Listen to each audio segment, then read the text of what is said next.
fua mayai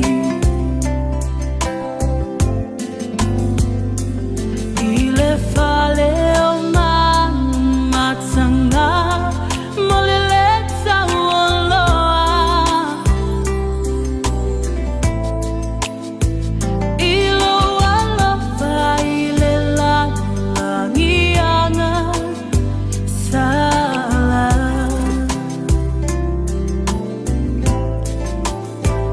ole fala tanga lea ua mawai selelenga malo atua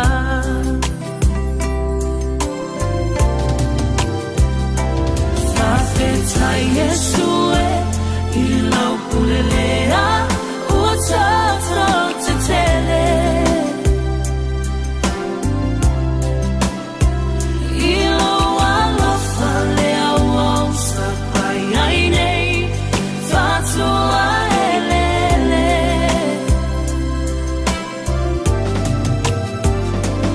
ile ola fafoina malo tamauaiga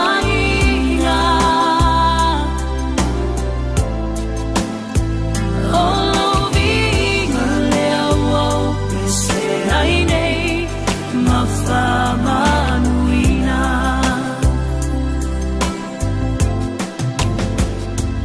Yesue ua malie ne papa inga ngala ua malie foi ne papa fa tolo tolo matama ilong soi fua foi na mai boho tangata ua ela bea ina ile tele o anganga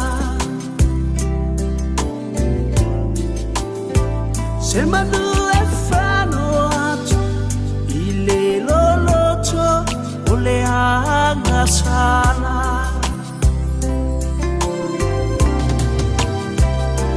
Faafeiloaiga Yesue ilau pulelea ua tata te tele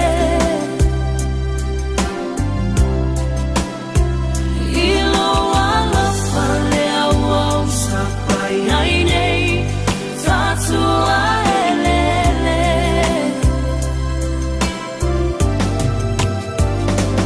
ile ola fafoina malo tamauaiga olovinga lea ua upese ai nei mafamanuina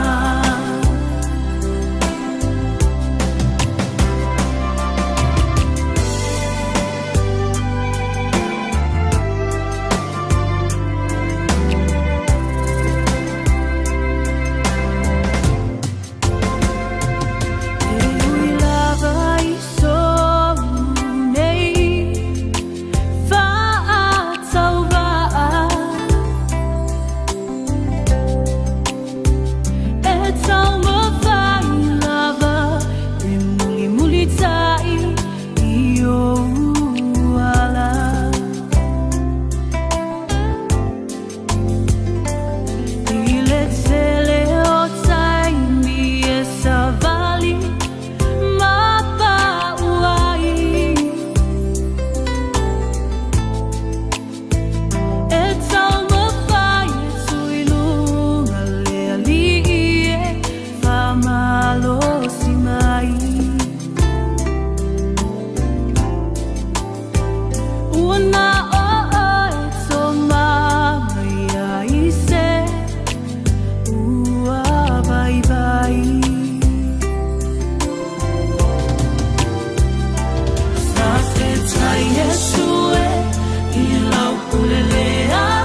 tua nei afiafi.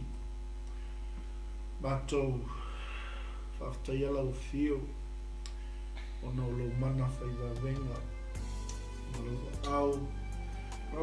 Whaiwawenga le li whai e fo i le tua ona mātou iai whatasi ni iwa e mo le aso. O le viinga, o le whamanu, o le whanenga, e tuma watu i a te oe, o na o lau kule whasoa, e ngata le li i e. Mea le li i e ngata i le poto ma le ata mai o tangata. Alleluia. Ia e whapena le li i, o na amata mea i lau fio.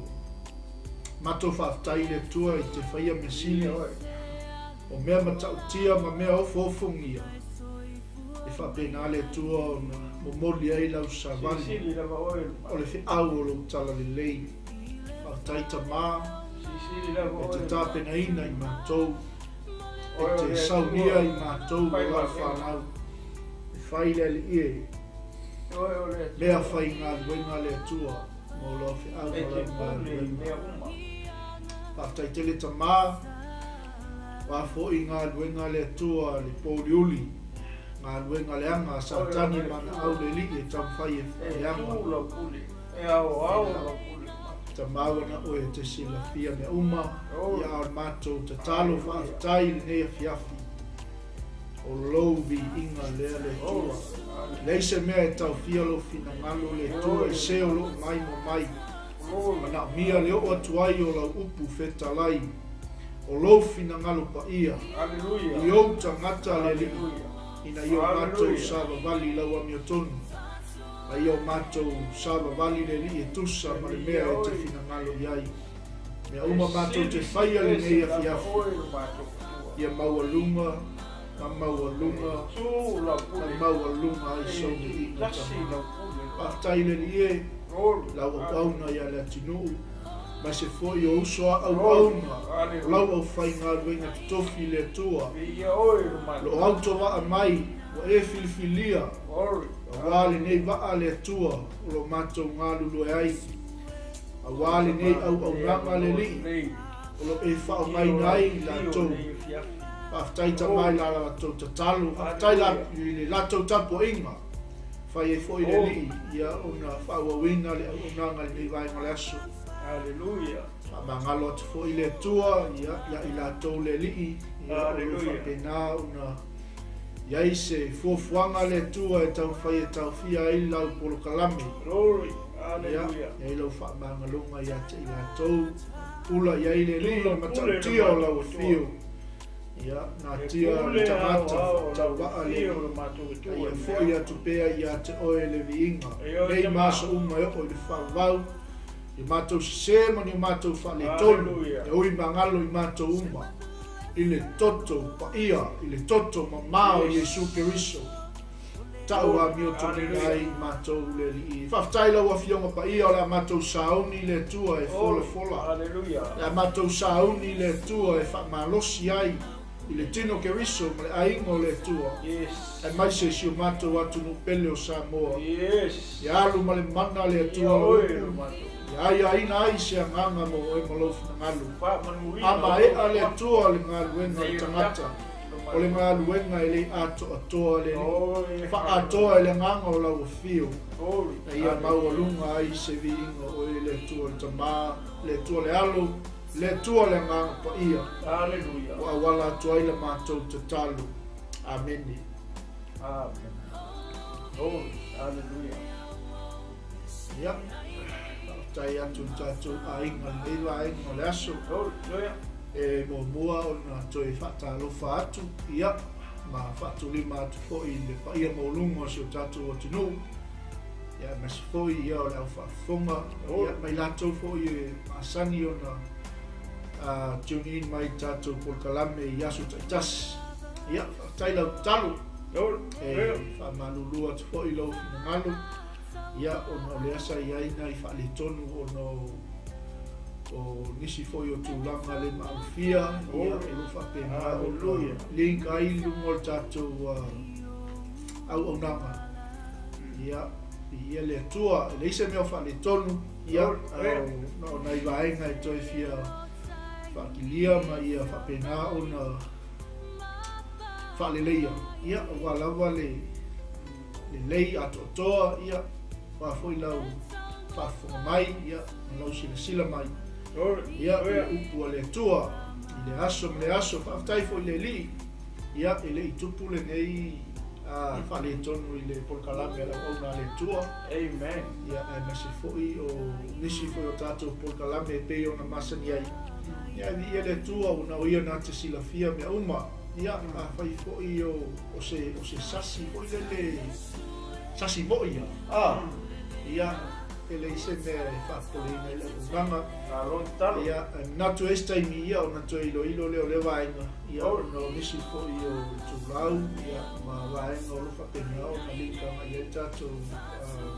au nanga ia ua whale tono tuai ma tatou live stream ia ai leise meo iai ia iai lava mafuanga o mea uma tupu ia i whapena au na tapena e pei tatou ia e tai tonunga ia leo tatou iai le upu whaawina le tua le vaenga le aso e o na sila mai lungo tatou screen ia le ua matali atu ma le sunga ia le tunu ia po le tamafui ia le tusi le apostolo i le kalesia i Efeso ia e pei ona iai ia le nei afiafi ia o le whatalofa na ia ua te ofa alofa atu ia te o tau umalava ia le aiva vai atu lunga tatou o kalanga o ne le inisio i latou ua lilo atu lava i vaai ia nge ke ua ka ua kusei ingoa e misi se si ingoa ia o mawhailea malape o tatou au unama ai whamanuia te le atu le tua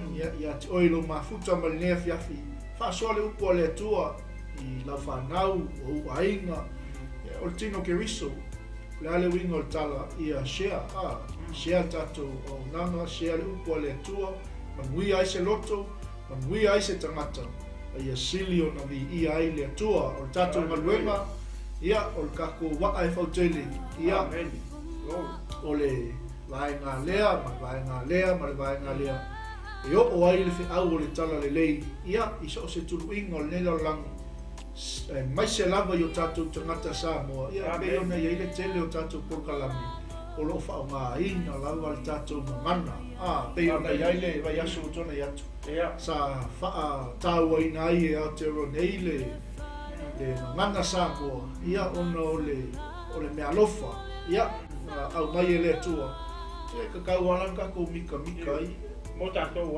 tatou lava ia o lea foi lau o tatou whao ngai e toi moli ai le sa vali o le tala le lei e ngata i tono mota malawa ia e so se tangata lava o le a o iai le upo le tua ia le tai tonunga ia talo mai whasoa mai foi so longona so natu e tusa matatu tau fai ma vi inga o le tua ia e o le atu ina atu le no nei ia i le tamai le tunu ia e foi santala e fai ia ma mata tu ilon ma po kala me neva ai ngole fiaf ono Yesu amen ia le tua sai basta mo le no na to fia pono papia tu no foi la usau no mata fia le kai e mo le tu foi ia de na fa tai ia il tino kiriso le fa tu oma wala o ke vishando ia ma ila to umolo muri ta ia pe ia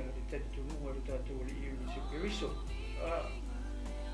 ia whaktai mo lau tatalo pera foi ona sauno atu ia pasta Mike ia foi lava taimi e salave ele i o langi nei tam fai mai foi sa kongi e langa ia side malanga ia pat foi le tinai e upo le tua pat o le tatou talitonunga ma lo tatou whatuatuanga ia e sili ia lo tatou kotua Alleluia e ngata ia e a foi le tu tasi le pule le tua le ta te o mai e ao foi le na pule le pule foi le tua i mea uma i le langi ma le rarolangi ia malalo ifo le rarolangi nei ia e pule a le tua i mea uma ia le o se o le tua i fa o te foi le ona ua leu e foi na I whawhitauri hoi pe ona sauno atu ia pasta nei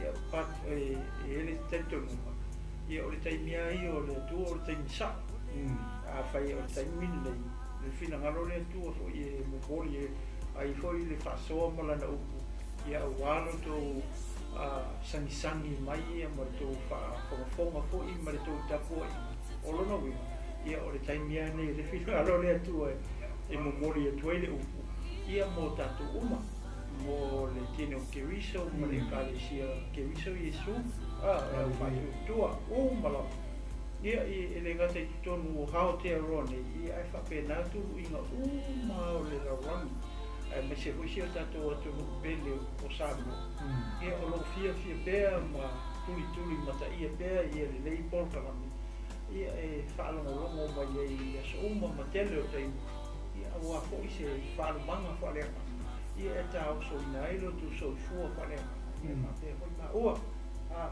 ia la le tua I lei fiafi ma lo talo ma lo le onsai ia ma lo le tapua ia ele manatu ole atato o loa le tato mata upu lei fiafi na we sile foi lungo le skui na we ele tusi tusi a Efeso mata upu mo ia malo na utala na o ma fa au tala tua fa pe o le fua masini ale tu Aleluia fuanga le tua le sai lo na lo Yesu Cristo fuanga masini le tu ia mole na lo rangi uma ia mo tatou mai sa tatou le o tatou talia ia le savali ia ale alo le tu ilana fuanga masini le so ia tau foi pe na fa tu ia le au na le tua ile awala foi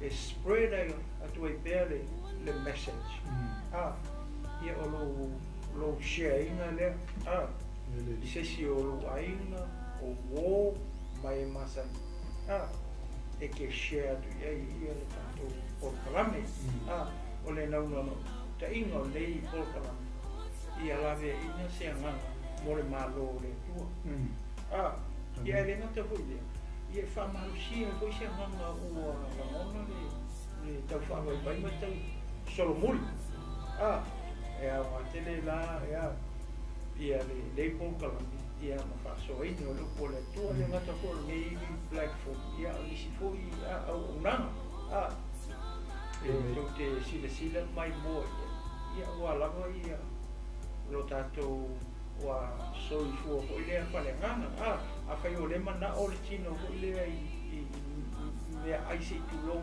fa le tino o le tae au o le uli o le fiafi ia o le silifa o lona winga e te tau ko ile fa pena le ngana le ngana o tatou ngana e tau ona ia isina me ai fa le ngana tae au ia ma taimi nei o le uli ia ma le afiafi ia ona tō whawhafo I le o le nuu malo lo le po ia ai tō e ala whai mai fo ia I au o nanga whapengei kausi kingo ai au nei ngalo e kau fo I kausi male nganga au angi o kako ngau o ile tausi na o le tino e moa e ma o fiu o su e lau saisi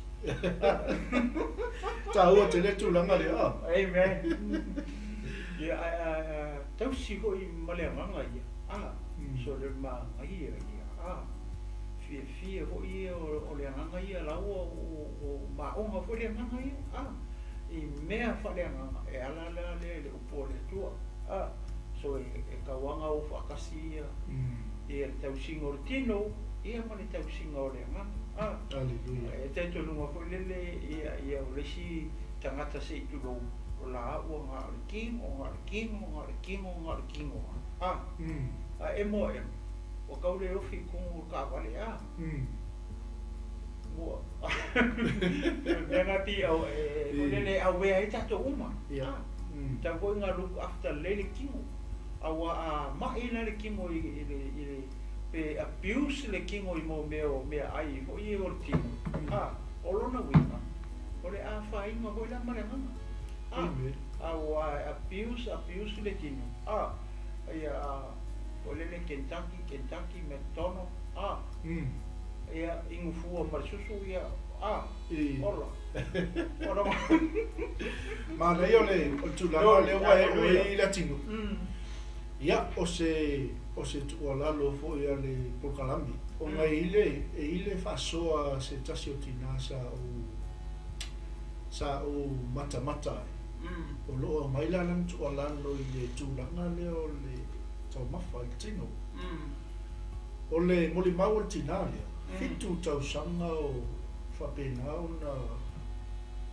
na inu lana whala au se tulo o le suka koe moa fotina i le koko mo runga o na maula tina ua makua i matua i ofu ale fo mai ngau koe luaku i langa siaki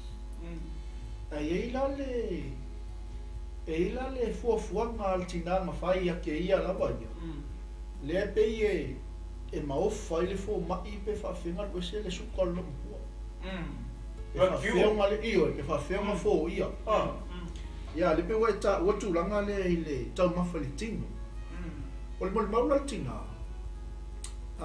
o le video fo i ase tasi o tina sa mata ngā mai e fo lan tuala o se tina fo i ngā survive mai le mele suka o le mea la sa upikia mai le mole maula tina e tolu i le ono masinga ngai a ka ngoi trai la le mea o le mea sa whaile tina i so se mea kau mawhalawa le eise suka le eise masinga le eise suka le eise masinga ai a uma fo i la le tau mawhtanga i yafi o le tina o le atatu ia e malanga lau ki ho i le eise suka ia e pinga o le aso sa i kau se tau mawhtanga ia ngasinga masima la kiki ia o le kau singa a kole vai aso le eise suka le eise masima pa wale nga ia na tau mawhtanga ia na tau mawhtanga ia male vai a uli le koe iaingi fisi o saura o ia le kako si whapetani ongo ma kolu le ongo masinga whaatino e tina tūlanga le eise suka le eise masima ia male vai a uli uma foi le tina le fiafi ia o le green tea fo sala le kamala le mama ko i kili sei tu low mama ko ia fufulu ina a tole system ordinary la ku fo ma if I made kala tina ela if I make kala fo ma wow how did you do it where's your sugar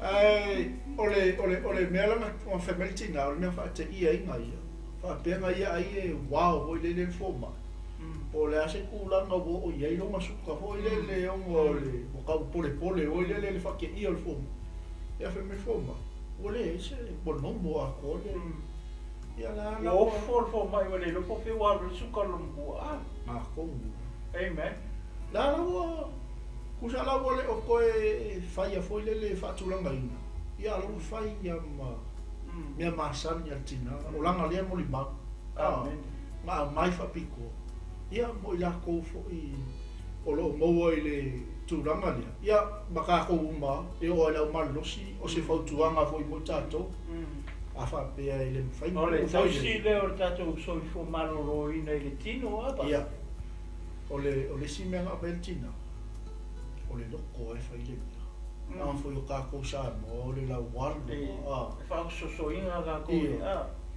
ai no mai la ma lo setina le ana le upu le atu pe yo I le sa fai ma to manga ya te a o ko flu ile swing a fo ile makama a le temini ua ma ko no mo lo ma to le o se suka le se masima wow ia na tama ftama eu foi lá e meu ainda ou foi isso tudo eu o fai ele tina ele fai ma e fai titi o mai fai na ka que ele ngaku ole lu itau le nga ta o tina ele na moli ma te la ai vegetables ole mea la le ma ko I driving nga ia le upo le tu e breakfast ai fa le nganga tai au Lancha i le auli.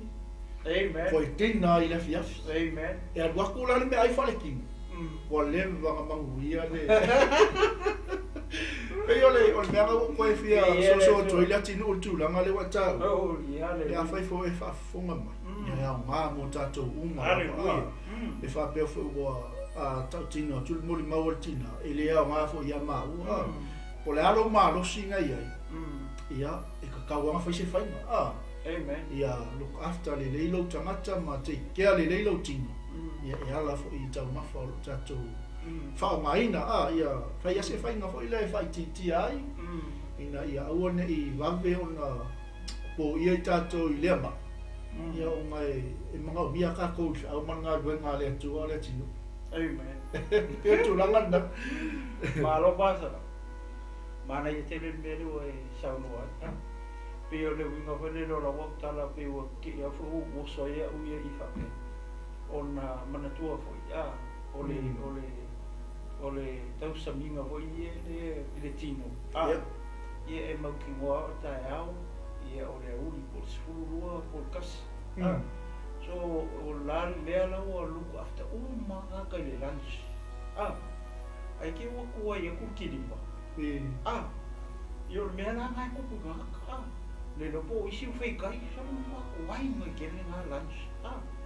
Ora no oi me ka wale o le ko kiki ko e kare le longo a makenga ruenga le li pe o halu fa pena ia lo tama fofa le o mo le o pe o ti le ia ku ia tama tanga fale nga o le o uri pe o le ala le o ke ia o pe o se me ho le o failo me le tu o le so a fa pe e la mona fa pe ngai tama i mea o le tino so e ka fa pe nga fo lai me ai fale nga mo tatou so le ale ka ko me fa a wole ka e patient ko kiki ka mo mai ia le ki di le sa male chama tanga fale nga ngole uni ana lo ka ia le tu a fai o ke mingi o ka mo ka fale nga ngole uni ia Paola me ore vi o le tu. Ka on ka ko.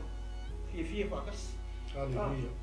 Ia pio le ara pasta ho le o ke ia o ka maka fa pea.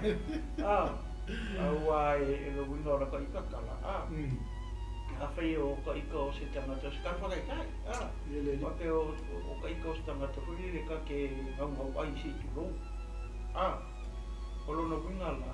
Ia o le mo manguia kingo o maonga kingo a fisirira nga Faafeiloaiga o i se tama katanga ale nganga ngeyo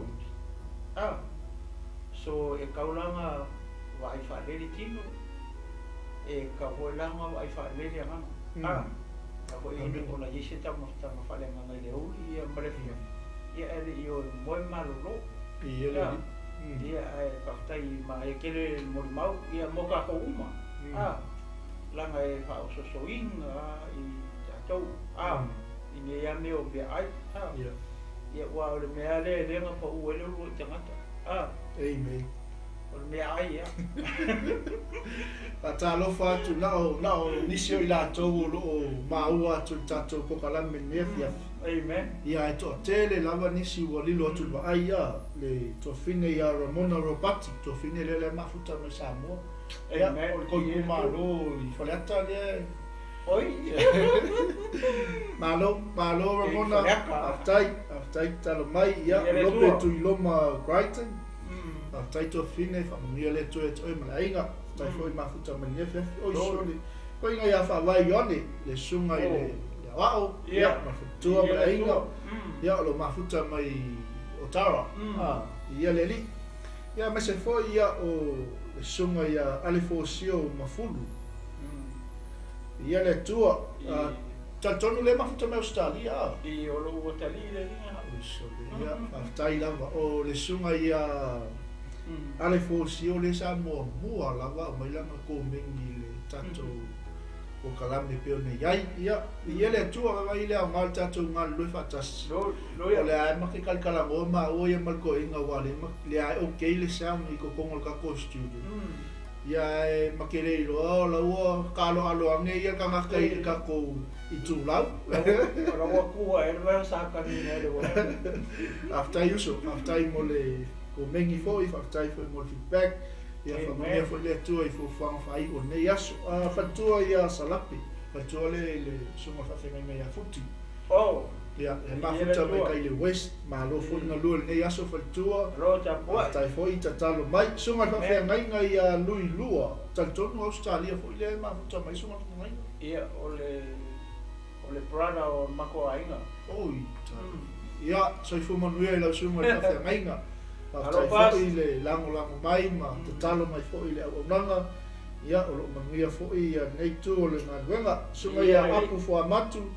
tai lava uso ia mai se fo le sunga ia Abrahamu ma fetu ia ta ele tai lava palauli aftai mo le komengi ia mai se fo ia le malo fo ngalu lui amen ngaluenga le tua ma le finangalo le li ia o lo to mapatia I lewa yaso ma le maso ma ia le li ia mai se fo ia le sunga fa fengai ngai tuimaunga so le e mo ka ko I sa ai pu e pa ia ko ko o ia pula soli mai ko ngai ka ko kumaro e sa lo ngi fa sala para no va ko ko ngai o le unga sa fa ba ku ia so ia soli po ia ele fa aka ia le li aleluia alo basta tu ma basta so mai ke o mai lo fa lo o le wa ia wai ko o ku ngai le be le mo le va ma fa sa mai o ia tama mai ka parolo ia fa mo ni fo le tu o toi fo mai fo na mlanga glory aleluia e fo le ngal le o le tu lu mo le ia ma fo fo ma la va fo tu fo na mlanga ia fa mo ni atu le tu ia tu ma fo tu o se fo ia tato ainga ma futa mai o lilo tu va ai ne fia ia Jai langa leo le toi, mai fo le si o tau leo wa ma inga luenga. Tino kerisha leo fiafi. Jai langa leo le toi, nga luenga o leo fiafi. Nisi fo la tau leo wa a nga ia tui moto malao. Ia, jai fo langa leo le tua, fa se kuka ma ngai a. El wakulola ia male tato me ai fa lea nanga. Ia mai relax le ala ia le ma fa ia ne lau tau singo le fiafi ia mai fa longo fo le upo le tua mal finalo le tua matato ia ai malo fa tai lava mo le fiafi ia sa le fai mai ia le sunga ia tui mango le ngale le sa ia uma e rope mo ia le pola ngale le sa e fai mai ku savali ia so ia tinu ia le tua te lorka ko fatalo fa nga inicio tatu ai ia maniso I lato lilo tu ai ia le tua ia le le li ia so ma tu fa fin de le aleluia ia le tua ia samo ia nawo e sila ni tusi o Efeso no ta upu mo au le utala o fofu nga silia le tua Lea tu si mai la apostolo Paulo I le Ecclesia le o Efeso. O le tu si lea. Na tu si mai le apostolo mai como fa pui Roma. I le vai tau pe o le AD 61. O le AD ongo kasi.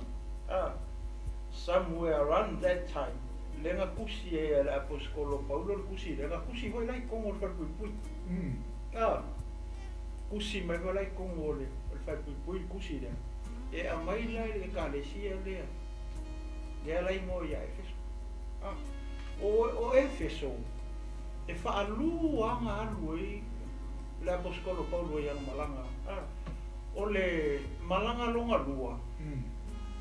Lenga ka amilo makua o le malanga longa lua nga a maka ku I lusa ma teipi nga uia uka mai a maka ku ngale le malanga longa lua a maka ku le ulenga o ia apostolo ma pa mai le nga pa ia Paulo malanga o malanga awalangi ka para sisi o ko I Asia a koa pa sa o lo ngai lunga me ka o te roa o te roa la le ngai roa i ngā rā poskolo i e whalinga ka maa roa renga ku mai o i maskongia me wala o mai o ia ku waa ko ro ngai te roa o loi le ai e ngoia Filipi Pawala nga re ka re sia re ka mai ko le fio pa ia le tu ngai lunga le mere ka o maskongia o Filipi o ngala le nga fal pui ele poskolo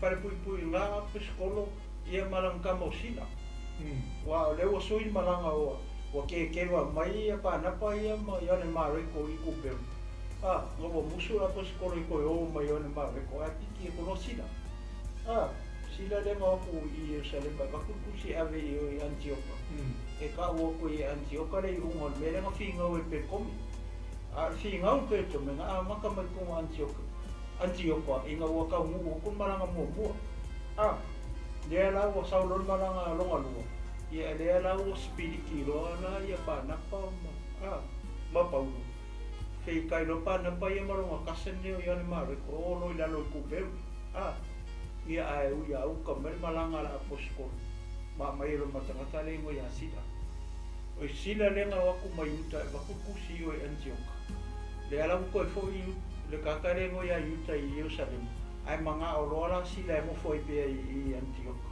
le ala nga piki mai lo la poskol malanga longa lua malanga la le nga o Filipi ui mai I lengi le nga ui mai I lengi le le Turkey kaningi le ele e kalesia le e ngoia Efeso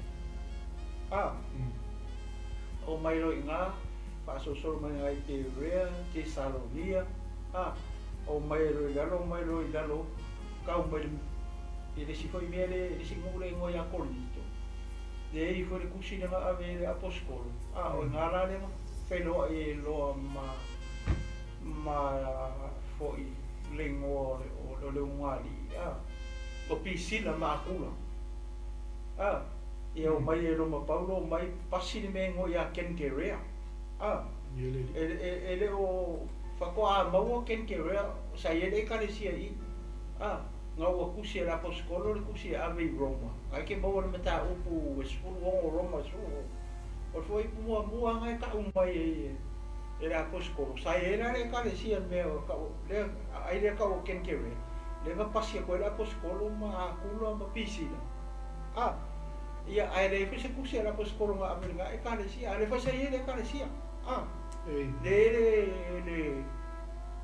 le fotia kono fafinge ngo ia fipe ia va e fa sa ngai kinga ko ni la ko fiki a ko ali ka uma ia la poskolo la kusi le nga ave ia lo ko fiki o fipe porque a ko fia I ore kalesia mera ko kenkere o mai ai ko lito pasi kenkere pasa sa o mai lo I mele ko Efeso le ave kusi le ora kai mua la nga mu mai Paulo I le ai le ka o Efeso o fo ero nga ia kulon pisi ia ai ko fo I lo la poskolo Middle East nga lo e kuli ia kausa minga fo ia masangi Israel ala kulo ka mu I fe Kaisaria ia nga ko ia nga ilo I Antioquia wa pe Antioquia center ole kala lei mo ese ele o Jerusalem ai kilo la I le mu le nga wa ko saula malanga longa lua nga wa ke nga o pa na pa ma ya ma ko kupe o uia o ka mai o mai la ia Paulo mo pasila o mai lo ama ka komu ai I le mera le ke vale leilan me nga ka o ke vale leia yo ala ko le mo muri le mera ka pa so ko yanga le wina o tala o la fa o le ele pe le skoina ke wa le ke wa ko mo ko fo I le ku ba mai o ke ba ka mai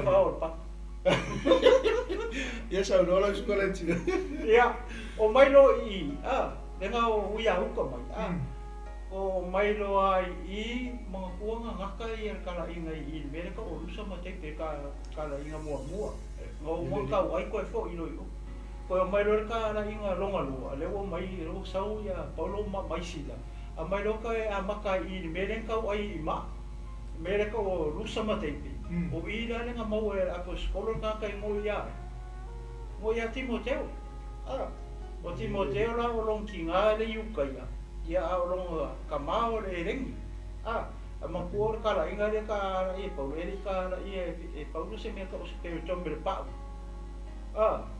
ingu uese le nga kango wala nga kango Paulo pe tombe ia fo ia Timoteo le pa langa ko kele la fa kala le I makuor kai mi le o lai pasal la o mo pasal la le ko le fai ola ko suna ko le me mo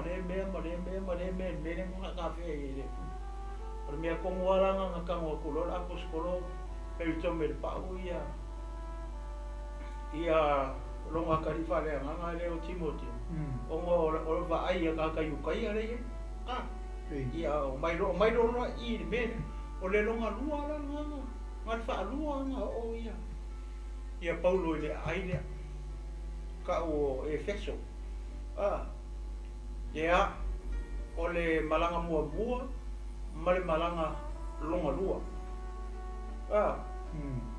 ia sau foi la I le malanga longa ko ele ko ia fe apostolo malanga longa ko le fa mai isi le nga fa mai ko ia fe Paulo le ai ele ko ia fe Paulo ngo foi mai o ko nito ma o foi le elengi I o Atenai no sau Paulo sau pasi mele ka o Efeso ai sau lalo le ai ngai lalo mai o Efeso o le ngole ai po malatsa pe ka fapenga o ngala le nga sau inga o ngo Paulo o le nga ki Paulo e alu I Jerusalem ka saminga o ngala le nga sau lo Paulo fe au ia ko inga ma fai fe au o Efeso e o mai e lalo ile ainga ia mana ko fa ma vai no ele fa ma vai la I Efeso la fa ma vai le ainga I lalo mai o Efeso le anga fiwa fa ku e ka sia kana Paulo le ia o I Jerusalem malanga longa ko ia marua kuā mapu ia agua malanga ngang ka ngu me ka o churo masai ko o ngu nga o ai foi o le pangonga I kai mingi ia le mo ko ngora fe ko ia le tu o maloi nga I churo masai ko o mai loi Kaisaraia o Kaisaraia la le fa ko a Faafeiloaiga ia Paulo marka kai mo ia Filipo Filipo foi le nga ki a kongo ho ye ko ngo le nga ko kofi e ko inga la ke ko fa me ai o mera maria o ke le lope fa Faafeiloaiga lope nga mai fa ku ia ia Filipo son o manku o mera nga e ka wa ia ese te fano yo ya soia e ka ke le lopo ale Faafeiloaiga I Kaisaraia il malanga muri de ma wa ko lo Jerusalem ia mapu e lo mara apostolo nga fai e nga fa masingonga sa o lo malanga lo fa malanga nga la wa mai fa pankara apostolo ia ui mai nga mai le ai mo ia melita ia nga ai nga fa o lai nga umar mu le apostolo ora mu nga ke le nga ka fe ai ia o le li o mu ga mo ia popilio ele nga mai ya fa malolo era apostolo nga ala mai fa pampa la ki ro ko nga ka la e fa ma fanga di mo ka malo e le afi o le wa o ka mi ro wit ai ki ro nga ka no la ka le nga ka di mo ko maka kia maka ko ka woyo e o ki nge la o ki la mo nga ka wo nga ka de rei mas ka nga ko mo sa o nga ka de ko nga ka de aki kilo ora fa ma fa di mo la apostolo re ara ka mo nga ka kasi le tau o fa fita uli ma popo ma sa ba ni ma ele ia fa mai ka ko le fa na o le tu le tino ke wiso o e o filifilia ele tu ile mala au le tu E pui e. Po le ale makui o le mea e ke sa vali e kokongo e ke lea whainga. Amen. O le aho e ale asa o le awhi e ke le mo. La wha le lou wā o le mea e le kai nga e. O kusa o i le ama i se aka le i aka ko.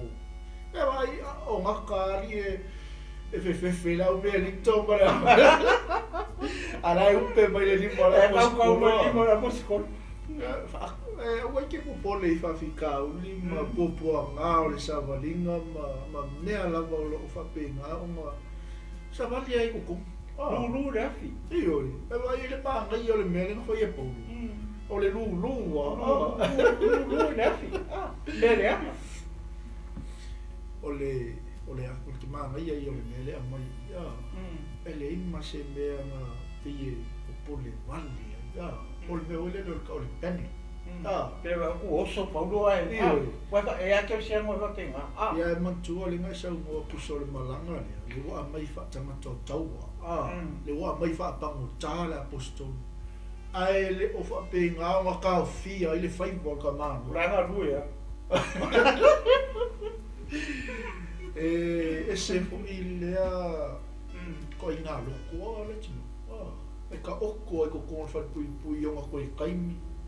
O nga ki ngā alai kusi mai ai e karesi e asia ai foi le fa uma te se kolosi le fa pe ai le sa ka fe ka winga mafia me le o tu si ai lo lima ma ko i ka o ko ia kolosi o le lima o paulo ma kusi le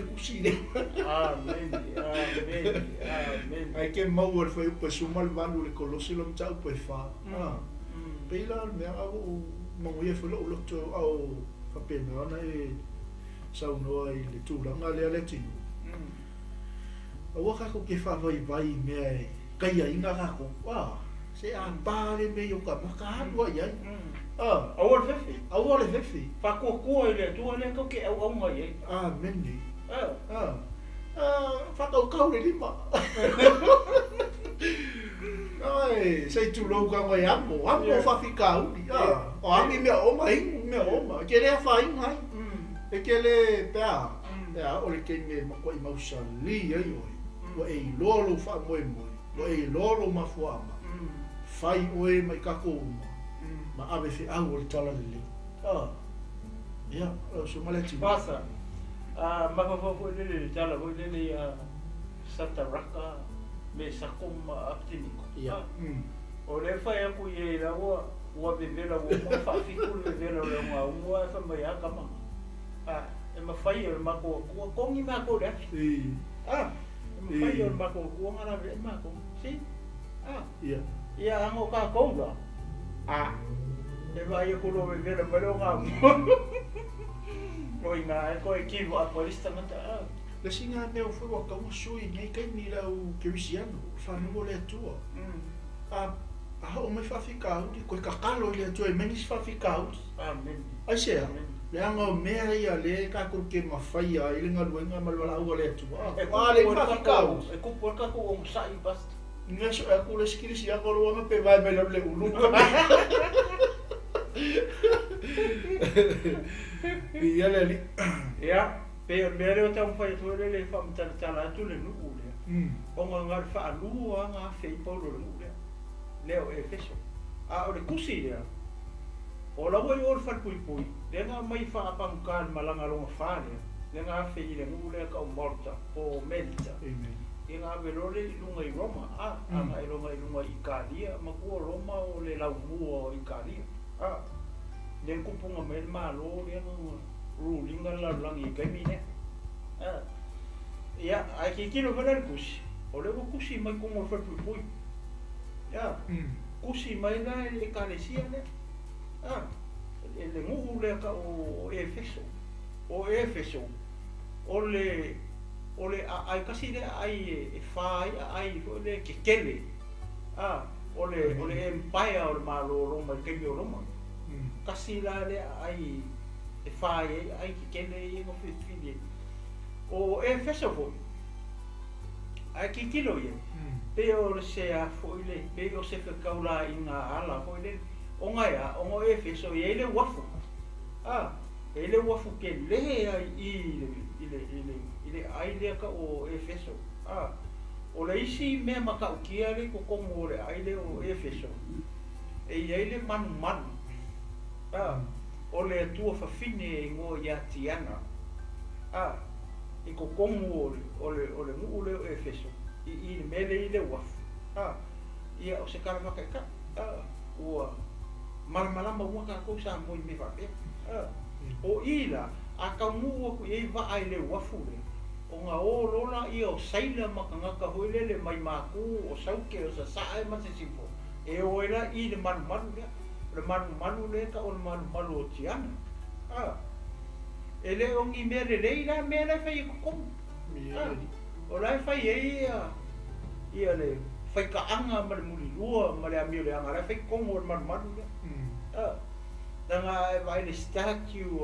o le fafinge le o tiana longa aka whakangaka ke vai lumo o whakawhaka o le fingi pe ova mar se furu susu te turou o le whakangaka le fingi ere i lumo o le whakawhaka ia ka kilo o turou na u whasausaunga sa mo ka ko kilo i tamaitai po se kaupoupo se anga whai le ia ngā o le lua ia susu le tino se turou o le tamaitai ai va ai whakangaka rea leo o kaka le finge le ngoia tiana le akua lea le ko kongo le i mele ka o Efeso ia le ka umai ai susu le mea ai fai le kongo le madu le kusala ui au ka ngu mai o le va ai la kuilalo i lunga ia o ye e o inga fare mo fare ka se kulo fale o le fai e le sala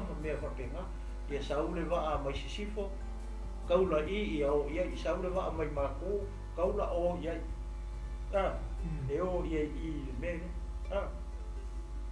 e maka ukia la menga kupu i le mule e manko o le wai ore po skolo fa pui ale pe un mafai ko fa ruanga ali o le malanga longa lua malanga longa lua lenga alu ele po skolo wa mua malanga longa lua malanga longkol ai le yafe ia ele yo i paulo malanga mua ele yafe fo i paulo malanga longa fa ngal malanga longa lua malanga longa kol kawanga ole mea le aka kilo la ma ke fia ma o le ma ke kalkala ngo ko le background o le kusi ai ma ke le foi ka o le kusi o le kusi e o mo nga chapter pe o nga maka ele se kusi ke le o le a fai o foi upu o le kusi a koa po verses e se lau limas furu male lima verses i ko kongo o le kusi a koa le o Efeso mai le maka upu mua se ia o le maka upu e o se lau limas furu male lima verses ele se kusi ke le o nga waso ia nga mua sa le fai chapter ia kusi ia so nga mua ora nga kupulanga le maka ko o mai ia o ese fo sa ili fo le au skolo le fio pa ia le tu le ala o la ko ka me lo ma fai chapter o kusi ia so nga mua ia sa o ra makanga ka u vai uma ele vai o ele pio leoi com la fio pa ia le tu ma le po le tu le o la poco ma au skolo ku pa ia le ala o mo fu vai foi le le ala o ia maka upu ia o po chapter ia o la fai foi e se lau lima suma lima ia ele se kuskele o le ala ma ke fia maka ku i foi le i kala ku o le kusi a ko le e make a maka ku wa i mau ia le foi o ka penga u ia a kongo ya nga mo ka ko uma me se tino ke wiso ia me se o fai a nga sa o le forfola ia ka ko ke fa penga ia ka ko nga ka ke fe ku fa i le upo le tua la fu se me ko ke si da fia ia kufa mai pe ke ka mo omi mai sau Ia le ri. sau ka malo si mai si vai ngo nga me ko inga ia mai lo fo ma ua ia ai le fa pe i se ko ia ma ua Ia le tu. o ka ko ane ko ke learn we learn every day ele ai mo se singa ke ngake si la fia a ko upo le tu lo ule ka ko e o mai ale o ki ma le wala o le tu ia ka ko ka ke le ma fa yo ka ko mala mai lo o male upo le tu Ia le. o ai ia ka popoko se kulo ka popoko o skola o doctors o masters o uma ka o maua la ko fai lo mai le upo le ko ele ma fai anga la ko lo mo lo ko ele ma fai e ko la ma o ma me le uma fa so ko Ke le ni ngamba mai nga mau fai nga i ki la ia. ia le ma so nga ra kai lo ele ka te tal fai E ile me lo ko e fia so to ile tinu. O le sa ta o le tu po fine le o tiana. Ni ole nga suma le iwa nga ia. ia nga suma. Pera la ka ngai fei kau nga fa emmo kua. Ia se i awa fo ile mai o so tato o tinu. Mai ai no le tu. Ia nga lo ali o ia fai sa inga pe fi ma mati. Fai sa O le me le nga ba ko tama o no ma ka ki ya le nga le ka o Efeso i me le. Ia. Pa ora no e le ko. Ia, le ato fa fine le o tiana. Ba lai. Ole na luenga suma le iwa no fai pe tolu fama tolu lima. Ia le wa umona fa ilo to e le tinu. Mai ua i loi la tou o le iutaia o ia. O na tasi ai lea o la tou leo malawa. Pe lua i tu waso ala langa ai la tou. Ua sili tiana o Efeso. Ka mai lea fai po e tolu suma lima. Ua faa fi le muina le moto tangata e le tusi upu. O na fai atu lea o ia. Se mai o tou Efesoi. O ai lea tangata e le iloa o lo au le nei ai o Efeso i le malu o le atua fafini. Sili o tiana ma le tupua na pa uifo mai a seu. Pe vai le ia. Tamo le ka ua i le apostolo Paulo. Ma le ai leo Efeso Amen. ngai lo e la wali ia le wal wakula poskolo ala langa lo sa ka ngala ko fa me melo mala ko fia le wal wakul ka ngaka o le tu Amen. se o la ko ka le pear ku pua mo la ko faia se me ro le ina ia le pe wo ala langa mo i ku pua ma ia le te o ese tala ai o le tus o le mauna ma le nga suma le iwa tolu fa ma tolu lima le ia ku pu finge le tia le ngamba ko i fai ma sala o le ai le Efeso. io le io me nga ko i fieso so to le ti ia le ia le fai ma ave ma Io. ma ia ke le ia kalkalanga me lo su le kai foi u mo le history o le ku pu ma ma le vai nga le sa tau ia e longi makala. O mea le ko le tusi o le fiona pa ia le tu. Amen. Glory. Se tu lo le fa fo mai o si tato o tu. E se manga ia le tu. Hallelujah. Io le la ka nga pa fia. So atu le. Ia e o maua se elo sa wa ka pu le fia. Ia vi ele tu per mega le o pasta le o mai le sa o le ngalu nga suina nga mention mai le ko le. Le kuare i le ai le ka o Efeso. Mankuala le kupu i le malanga mankuala malanga longa ko. Mai amaka mai o le malanga ia malanga longa ko malanga longa ko. Usan malanga longa ko nga amaka mai malanga longa ko. Le nga mai ma fo ile ma akula pisita o mai kuwa i mere ka o Efeso malanga longa luanga ia fo ia peskolo Middle East saulo ia na peskolo malanga longko saulo ko amaka mai i pawaranga ke mirenga nga o ia na peskolo i o longa o fa kolu dia nga merang bus E lau ma koe whamangaku mai le apostolo Paulo ia mea umai. A mea la ia le make e fia whasoa koe le kumanga I mau. A make li whaikaua kusi. A o ke le longa e rope e umai a kakupokara me mei e kau mei e fia. E mahai a whai koe e ke fia maua se soani koe ka penga sau ka uku ka penga sau la unga. Ia e ngā mo kako unga. Hallelujah. Ia whasoa koe. Soani melenga ngō le tua huilele ia wha lama ingo kofinga. Ia soani melenga ngō le kua ia maua ia maua ia se upu ma ke whasoa koe. Ia kala Paulo ia nga. Te kusi lenga mai a kolose. Amen. Kakalo mai mo mako. Inga ia whaavangoa e le kua se whai koko le upua. Te iwa pengale anga koe nge ia. Ma ke mga umia koe ko kakalo. Inga ia whaavangoa mai e le kua ia se whai koko a mo le folofolo inga o rakau. Ia mo kako O lea la, whai mai lewa o lewa umanga ma whaasoa koe kaimi. Somewhere around 1861. Ke minga renga kusi e la apostolo Paulo kusi rea. Ai kusi nei kongo whatpupui.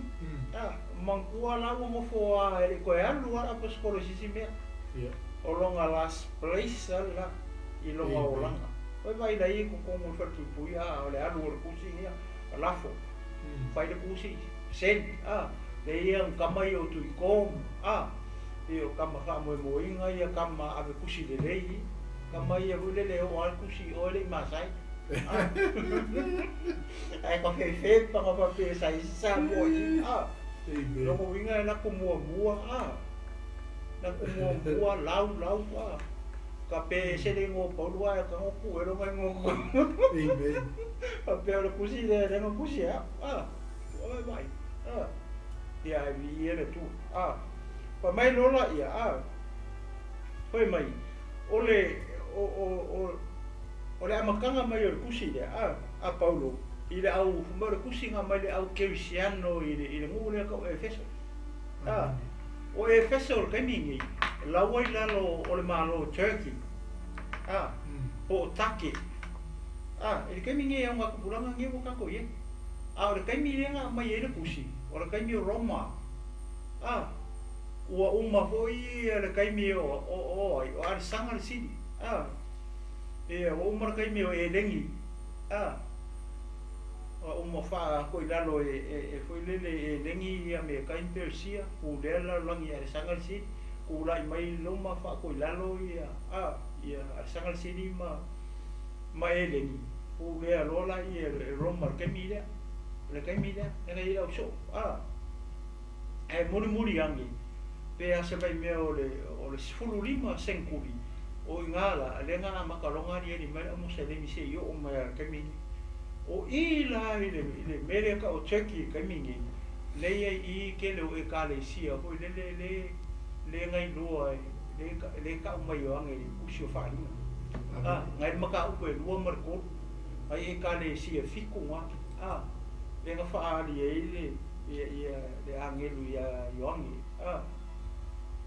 o kelo e kare sia nga le I mele ka o Turkey kemi e foi la male mu le ka o Efeso le nga mai kusine pa mai la ole kusinge ole au ku mongi fo I ole kusine e Faafeiloaiga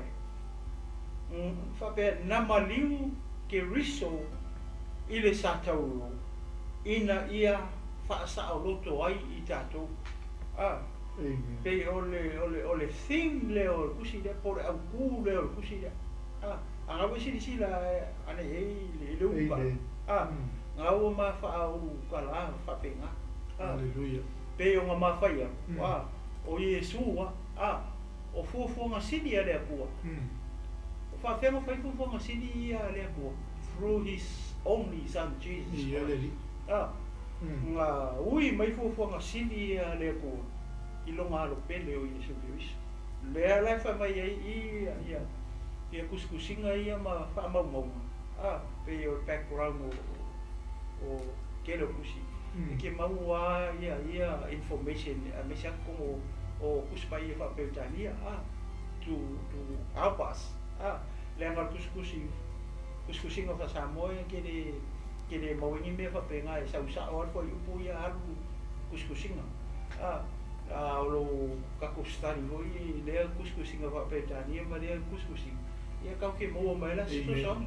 Kai pe meia leo whamaraulau o puhau ia. Mau mai fo ia i kuskusinga wha peutania.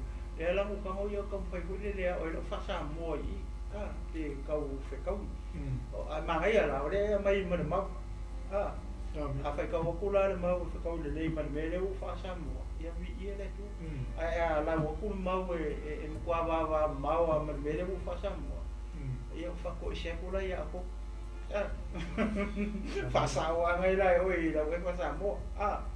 Ia lea e kamwhai pupu pe kau lo se mea. Ia pamaila. Nama liu ke wiso i le sātau ina ia whaasao loto ina ai i tātou. E ke maua la i le Efeso mo whai upo e fitu ma le walu wasta. Ia. Praise the Lord. O ia fo i o tātou maua ai le tongi ola i lona toto. O le whaamangalo ina o anga sala. E tusa ma le oloa whaulai o lona alofa tu noa. O ia whaafau pu e tele mai ai i tātou. I le poto uma atoa ma le whaau tauta. Ia. O kau se kawit wha Samoa leo uzi e. Whasau loko kako. I le toto. O le koko i Jesu Keriso. Whawhenga pupu ngā mea. Ina ua tu i. Pe whasakaulo i Jesu i lungo le sātau. Le whamai eina. Liu ke riso Yesu i le sātau. Inga ia whasau loko mai na kako. Lea lai mo le mau koe ia le Efeso le mo mua. Pai koe fitu marawaru le whai kau koe pasta. Pasta. Pe ke fia sosongi e i pe i samu sosongi me lea ka kere mua koe la lesi. Waenga lea. Whaftaila tinu le ele ise o le paule waenga luka koe fia soso atua i o no le o le māngai o kus. E ese fo i longa whata o tonga fo i lele ese lona winga e le pe o iskus. Amen. O au mai ai ia le tūlanga fo i lele i tūlafono ma alkusi leo. O ngā whatu spa ia le au mai ai. Amen. O mea e au ngā mora au ke wisiano. Mai se ala le mele ngā le tapenga le tua i longa alo Jesu. Lea, ke sila me i lunga kato screen. O le fuafuanga silia le tua. Lea nga ka penga i le tua ia Jesu Keriso. Whai al tongi ola ku tātou. Amen. Leo ka ko sa loko ai. Leo ka ko mau le wango. Amen. Ia le whakamala ka ko le wango. Ioi. Ia mo ia isi le wango. Awaine ma mai le kusi. Ora no mai ia Efeso. Amen. Ora ko ila se Efeso. Ar fisiri. O pera wa ele kusi. Ele a un ar kusi le mai ia Efeso ia Samoa. Pero winga nga ora ko fa popo kupas. E a un ia Samoa kusi le mai ia Efeso. E a un pere a un. Ba kwa ke le ala. No le matua te le la vole a ai se. Langa o le manguia le loka komo. Halleluja. Le lopo fe wai Efeso nike. Kongo le le sa mo fu le tinu o i Turkey le Turkey le wo tati. Ya ka ko lo mo ku langa ia ku. Ako mo Jerusalem. O ku fa pa. Ya le nga mo tato le au ke visiano o e o lo ngalu lui. O e o lo puno no. Ele fe au male ngalu wenga le tu. Ese le mama ia. Fia kele ngisi au lo mangi mea le lei o lau ka penganga pe o sa o le tinu. Ai kau fai sa ula unga mea. Sos ko inga mea. Lea, pusi le a Efeso. O lo au mai whaapikoa le au kilisia. O lo au mai e ia o onga e winga ia Yesu Keriso. Amen. O lo au mai e mata upu. E winga i le whaakirisiano. Amen. E winga i le soifuanga matua e taunga i e tangata. E winga i mata upu. Whaatuspa ia. Po o le sona. Whaale nganga. E ka oso ka ko whenga mara. Hallelujah. E ese whai a lale fo meta e Efeso la ko. Ia. E magoa se ma kolose mai sikusi o Filemoni mai sikusi yuta lenga ka fasoa. Pei la unga sosonia tu le tato pokala. This is God's ultimate plan. Le ka ki kongo tusi ala kostolo le kalisi. Sa ore. Sa ore. Tabako ikoe whamangaku mai e apostolo. Le ai lava seisi nga sa ngiel kong hiong Amen. Tamata uma. E le ai lava seisi nga maliu lungo le sa taugo. Nga o Yesu. E le ai foi seisi toto e mamama ngalo i tangata uma. Amen. O na o le toto o le alo o le atua soifua. Hallelujah. Hallelujah. Pau foi leo o le awala o tatou whaamalo longa. Wa na o Yesu Keriso. Lea iai le finangalo pa ia o le atua. Ma le fuafuanga silia le atua le na ia kapenga inga ai. Le o se Yesu mo nga o se kangafas kokas. E le nga o se Yesu mo se kalesias kokas. O le Yesu mo tangata o la uma. Amen. Le ala mo kwa manga ia o le fatulanganga mai ngoltus. Kai kongule la ka ko ai verse by verse. Ka ko ke manging mo foi mo ka ko I lole le fina ngalo le atua. Le o ka ko o mai al keiming. Amen. E a ma mo ka ko umala. Beila unga so sonia tu ni fa fita to pukala. Le ai lava seisi. Le seisi ngo e silia tu le swafo Yesu Keriso. Swafo le wa ka ko ke fai ai mea uma mo tato. Swafo le ka ko si fe nga. Amen. Kei mi anga e tali ai Yesu. Pa wa le swafo fai nga fa ma. E au mai e lau whaatalo longa. E au wala me iman wia ia te oi malu wainga. Leila wasi si sua. Kuri eke mo. Ai leo kamaka Iyo. Ia la suga le tinu. Ia, la tu. Ai ka keri fai ka ua le kusi. O ke mga o hulele si kao pe. Ia, ia le production. Ia. Ia mo ka mo ia o makamaka isen ma.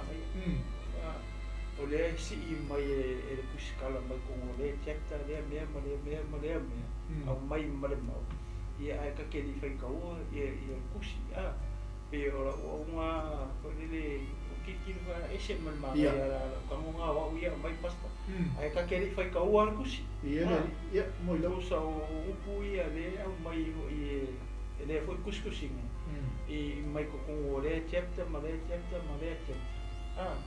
e so angi ia ka ko ke usiano o lora ke mi ko ke fai kau mai ia le chapter mo ia lawa so angi mai na ma enga I ma mau ia ka ko lera ma fa ia ma o so ka ko so ko si la fia ia so ka ko mala ma ki le winga lo pole tu o le si la wa enga le I pa sa mai o le tua na ia to fa tu wina mai ke riso mai le oti o lea ua nofo ai o ia I le tu tamatau o le atua I le langi ma ia pu lea le lalo langi ma o le a ia pu lea fo I le lalo langi uma I le lumana o ngai introduction ia le maka I se kusi ngo fai kau o kusi pa ia ai ma ia ia langu kango o le pai la un homework o mga o ke mai fere ni make fa pe pasta ta make ri fai kau nga kus ke mau ala foi po lus fulu mar foi po fu kasi in maka ko mo buore vai nga le pasta Amen. Te fit le lei foi punga nga wo ke le foi kaua. Pau yo me le ngu kam foi o ia kau. Ele Pa sa mo le le pe e foi me le ngu kam o ia foi kau me fa pe tani. Le ara ngu fa pe. O le o no foi o ia I le tu tamatau o le tua le langi. Ma ia pu le lalo langi. Ma o le a ia pu le foi le lalo langi uma ile lumana. Ele kupulan mere. Amen. Maybe one day. Hallelujah. Ale fa maungia mai ile Efeso mo bo longo foi pelusful. Ia malonga foi pelusu makasi pasta please. Amen. Na ia matuanga lua ia keriso. Ina ua toi fatuina mai o ia na ye wotu. Ma fa anofo ia te ia lo ne tu tau I mea o ile langi. Hallelujah. E sili lava ia li sili umalava. Ma fai pule, ma e ua malorosi, ma lii, ma ingoa umalava e tā ua. E le ngata I leo langa nei, a e o fo I le atali. Amen.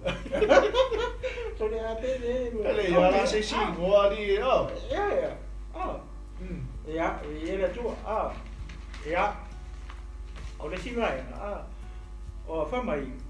O ke riso foi na ia au mai ai utai ma nuu ese. Ina ia tasi. E ala lea I le solo ia I lalo o pa pupuni po pa vai loto. O le fei tangai. O e vai la ia. Amen. Ia o pa ia ma o pa vai loko ia ma pa pupungi ia. Hallelujah. O lea sa ku le vao ai. O tangata iuta ia. Ma tangata o nu ese e kako. Fai mai. O mera ia. Lea laua sa tu ese ina ai. I la tau. Pe sa ku ese ina ai. I kako. E ma fua mai la I le mele o le papungi ne. Ia ma fua I le me o le feika ngai. E le vao o e peru o tangata iuta ia. Ia ma tātou tangata o nu ese. Ke maua la I le lua le Efeso voi kusu fa pasta manu. Amen. Amen. Hallelujah. Praise the Lord. Awa o ia tātou te lelei ai. Wana whaia ia tasi e safa alua. E safa alua. Nana solo ia fo I le pā vai loto sa vai lua ina ai. Amen. Vai vai rai. Glory. Hallelujah. Amen. Pa whenga kupu mere. Nga kupu ingo o le maliu I Jesu mo le satau. O le kusi lea. Pa whakaua mai la makangamanga o le whapetani rai. Is to remind us. E koe whamangaku mai ia Efeso. Ma le au keusiango le kukungo Efeso. Le kusi lea. Amen. Le ngau lea mai a Efeso. E koe whamangaku mai le au keusiango le kukungo Efeso. A kau ki tiro ke mingi. O le koe isi au keusiango le mele ko Efeso. Ngā mosa le mile kumo. O le ala le ngā kusi lea mo ka kousamu. Whamangaku mai ia ka kousamu. Le mea la le ngā whai e ke wiso. Le pāwai loko le. Ia ka ua kere mele. O lea ia le pāne le wau e ka le sia se I kulohu sa momara whaungonga ke mi. O le pāne e kaunga ku ilana. Kaunga ku ilana le pāne. Ia kasi ka ko ia ke wiso I zo. Wa ai le ka ua kere mele. Wa le se Efeso. Ko ka ko le ka ke le ngā kupulaka. O le mga umia lea. Inga ia kasi ka ko uma. Especially the body of Christ. Hallelujah. Awange mafa ifo mao assemblies. Le ha o ko le ha marea le ai. E le nga o ka assembly se kulo ngam mari o Yesu lungo sa taulo. All of us. Kanga ka umma la langi ni. Amen. A le ala fi mga umia la. Inga ia kasi ka ko. Amen. Ta ngata o lu ese. Ia mayukai wala ke e yukai. Le ka kong wa yukai. Ai o pokola me Angai ko whawhinge e kau ki supporting. Ka kalo mo file mo i Jerusalem. Mai sa e kako ka kalo mo mai o kako uso. Israel. Inga i whapula o lako makowharenga i ang kako kuwakas. Inga i a kako malama. Lewa kako malama lam. Nga mariu kia viso mo kako. What about them? Ala hali malama lam mahiu kaya. Lai ke ayu kaya ke mingi. O le ala ka ko me fai. Le fa mai e kusi sala. Yo ko ka kalo mo file mo sala. Amen. Fa kai le ngai ko fa finge ma le fa me ko para me Samoa. Ai uso ma ko fa finge ya ke viso ia fa pe nga foi ko finge ya lisi. Amen. Ngai wel tone ma ko nge ko ka kalo mo Israel. Amen. Inga ia ngai ise aso kau ke kasi Hallelujah. kako kari kongu ia Yesu ia leo o remind me fa mangaku me kusile ra aposkolo ia Efeso ia kako le lopo fe ia Efeso ia kako amai alola amai lo ia Samoa langa nga Samoa le mo ia kemi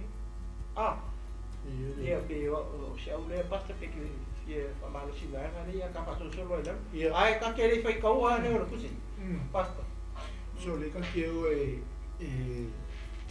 fa a mai ni me ka o fo le ia se kau fa ilo pengi main points ia se tau fa ilo le a amo a corcus amen va pe le anga esa no i le liu Yesu Efeso. O i le ka oko i le fina ngalo ato toa le tua. Ka makua i au mai ei. O whea wala me i whaole tanga. O Yesu ke riso. Le whaola kanga mai le lalolangi a masala. Le whaola tanga mai le lalolangi polonga. Le whaola tanga mai le lalolangi o whaafita auli o taua o misa. O popua ngā, o le le wha maa ngalo. O le le alofa. O le le tali tonu le tala le lei. Lea. I a Yesu ke wiso. Lea kako ki kalikongo. E awala me il whaole tanga lea. E lei lawa se isi e awala me kako whaole tanga. E ona muli maula apostolo ioni. Lei lawa se isi. Ona o Yesu ke wiso. Lo tatou whaole tanga. Ato toa. Ia ke la mai kofu ai si vai ko mala kofu Yesu mala ko pero saka ia e le ako amen e o foi ngava ai nga mali o Yesu le ai na ele mala ma e la le mola kai kanga fa popo le tino o le fuafuanga le atu mai ele amaka le fu ko fa manga kura posko sei ave yo le kale sei Efeso o mo ko yo la ka ka le amio le ore fe la ko lo mo o ma ko yo la tanga le fo tu po o la le ka le o mai ya to es tono foi olo e fa fo mai tato umalawa o tato nga lue mo tato nga patia i nga lule o ia i ka mai kupua o faima fa lave lavi o lo faima tua o lo fa pengau nga fa ina tato o nga e ke fa pe ka ko mai se kia e loe lai lau ka ngal e wa o nga lau e anu e o mari ke kausanga o lau o kupua o le ika o la wani o le arofa o le fa ma ngalo o le pelo o le loto le anga o le kele o kupu o ila le nga koe fa manatu mai ai e le apostolo le ke riso ato toa mau a leo le whaola taka. Amen. Ia ngau makua le anga ngi meo o ala langa i ka ngaka ma makari kongo ele au Efeso. E whainga ka mai ka ile o tiana Whainga lo makua ngari Ia via le li kasi le me matale fo tatou nge ke po fai ngoa nge se alo se si ile kupua le anga. Ia nga mo ko pokala me o ilo yo tiana ele se ngol le. Ia, awa fai ngoi ka maki. Awa le fai ngoi nai so walo. Ia, o tupua le ia pe yo na ta o ta ma ia fai asi fa li ko mo ko mai ka ile o tiana. Ia nga mo tatou mo lava. Mo le tatou ngalo le li. No, no ia. Ia, o le sida vaenga pas. Pa mai e tu sai la mafuafuanga le tua e whawawau. O plane le tua e whawawau. O le e kukongi e ke maua la e mga upo e tolu fa e pasuka si pas. Amen. Praise the Lord. E tosa malona fina ngalo, talu ana mua lava, na ia whaia e ke riso Yesu lo tātou li. Ia, lai mangingo a. O le plan na le tua o le mga whakaoko. Ia. Mai anga mua. Ia. E le whamau ia le ala i le taupule e tolu fa i pole. Sukasi, Ei. O le si vai, nga whai mai. E tasi le ali, tasi le anganga, o le atua. Koe whai kawa, e tasi le ali, tasi le anganga o le atua. E tasi le atua, o ia o le tama o tangata uma. E ke mauala e le Efeso e whako i poe wha ma le 5 basta.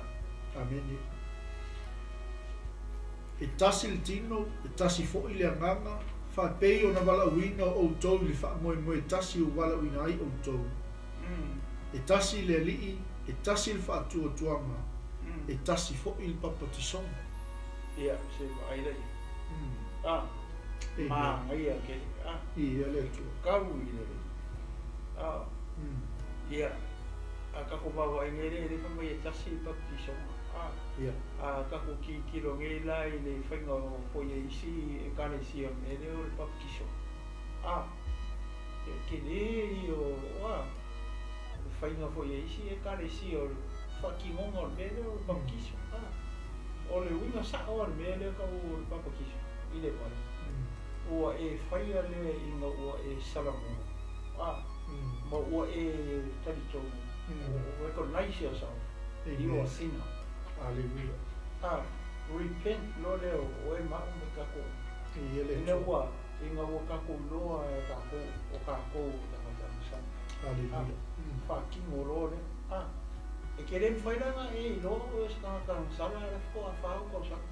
Pe koru pe hua even 1 year ko. Makua e le iloa mea ka o le sala. A ka kikilo i mei o whai kua e kare sia. Uro. Kako o pele upo le tu. O rauwha mai e kasi roa lua vai aso ia pakiso rono miki. Ia lalu wha kuru ia ia le vai. Kangi le maadidi ia That's a wrong teaching. Ele kusa ma le upo le tu. O le si wha kai inga o mene le pakiso maki. O Yesu wale wha kai Dan makua Yesu pakiso. O suko sa pakiso e koko i wha. Amen. Yesu ele isang sang. Hallelujah. Pat o le wha o nga le mai Yesu mo kako. Yesu ele isang sang. Hallelujah. Ale nga sa wa pakiso. Amen. Ai sia. O le wha kai inga. O le example for all of us. Tako kaka sa. Lango Yesu ele isang sang. Ale nga sa wa mai wha kai inga. So o ko inga makua le o ele lo ko so fu ma ma o yo. O makua io ka le ilo le le ka me le fai. O le hanga yo lo ka la. Amen. O lo ka pepe lo ia o lo ka ngoi ia. La o ka ke lo. O fera o o mai me nga o lo ka lo. Wa ka me e fai makang sa. Amen. O lo ka fa lo le upo le fu ai o ma. Hallelujah. O ngale. O ka ku sala mo o lo le i o ka ku sa. Ka ku lo ka ku ka sa. ka ko lo le pa kiso ka ko le mai ole o ma mongi ana na le mele o le pa kiso ia o isi o e ka le sia o pa kiso ka ia o la moris ka lo o le o mai e polo ia cornito Amen. Fai ko ke foi le ko e le se ko ku ora me wa le pa kiso vai o malulu ko le pa ia le tu era pa skola mo ko se Amen. langa o le carecia le cornito e lengi Amen. i le si sai lo choki le carecia le o Efeso va le massa va le sambi ala ke o le mo le sambi le va e lengi ma choki ke mi e passa i se me ki via fa fu mai de mele Dei, pa via tu ole si vai ngai mele pi o ma tata no to ma ui to ma so mo mo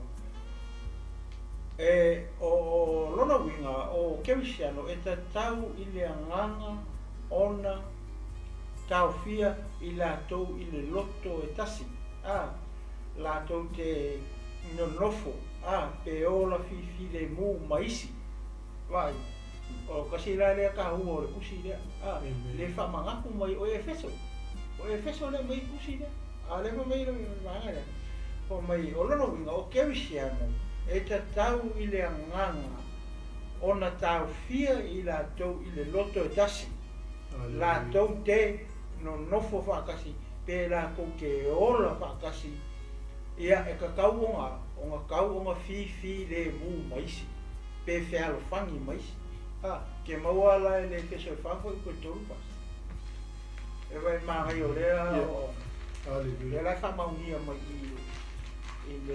le ke se le fa Ia tau mawhai e o tau ona tā ofi o le roto matasi i la le anganga i le nono tanga o le file mō. ia wa era ye ran me mai ka ofi le o le mo kanga o le file mo Hallelujah. o ele ko kala i ka ko ki she Ia. wa ile ka u ke le o ai me yo ma tato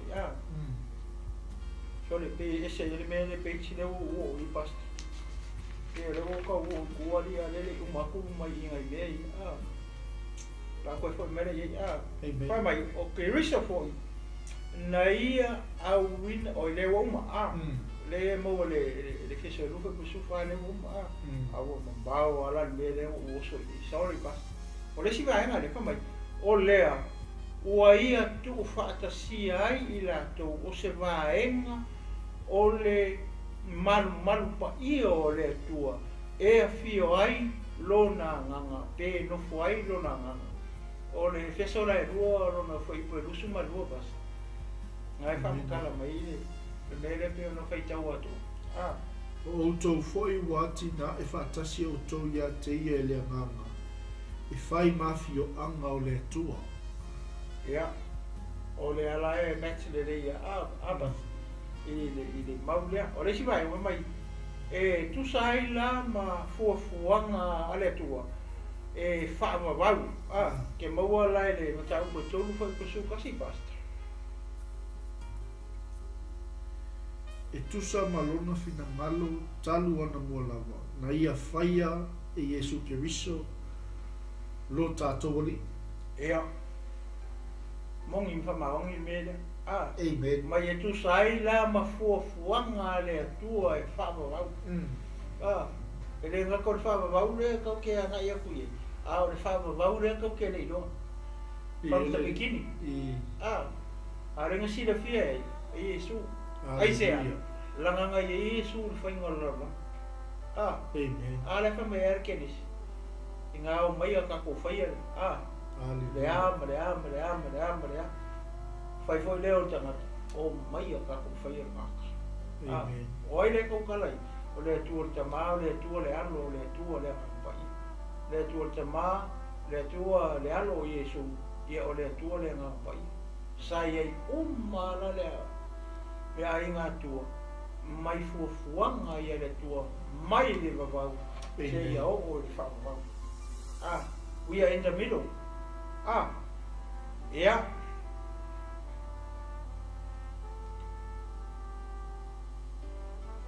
o leo uma le mele apa e tasi le li tasi le nganga o le tua o uma ia malo ia le ala wa uma marisi le ngai fai kau mai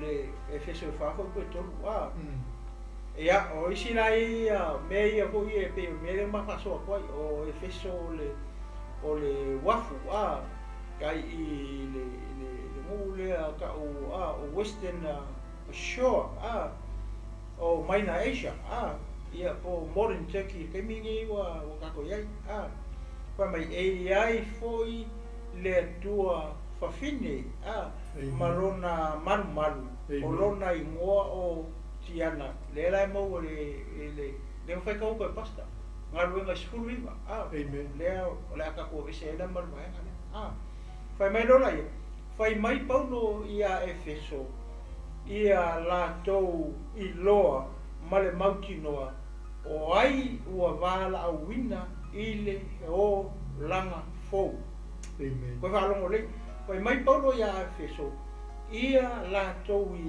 loa male mautinoa o ai ua vala au wina ile o langa fou ia o matau ko fa foi po sufitu basta. Amen.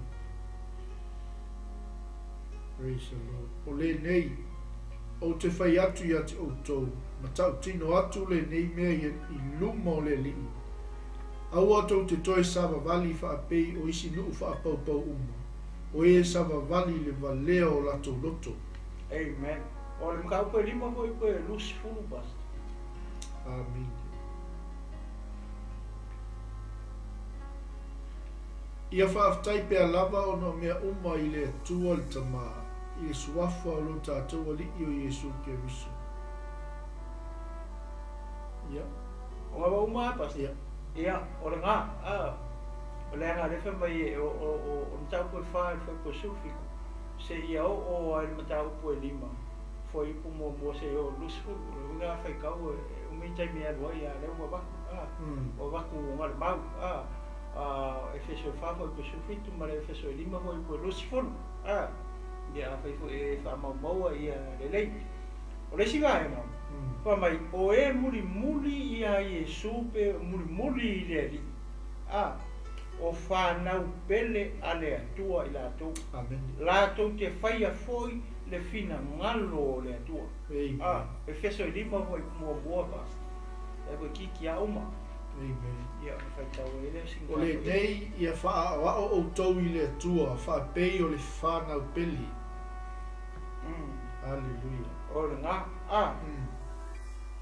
mai foi le ile pule kuwai mai o le whanau peli kasi le whanau peli o kako keipsia le au peli Amen. Le au peli o le whakukua o le au keipsiano tino kewiso le kama ia whanau peli le whai ka woko i e tau peli mo foi mua Alleluia. o le si vai kama i sala tono nofo i le pouli uli o leo ala tou ola i le malama ma fasusulu atu lo la tou malama o le lima la foi po vanu ma le iva pasta.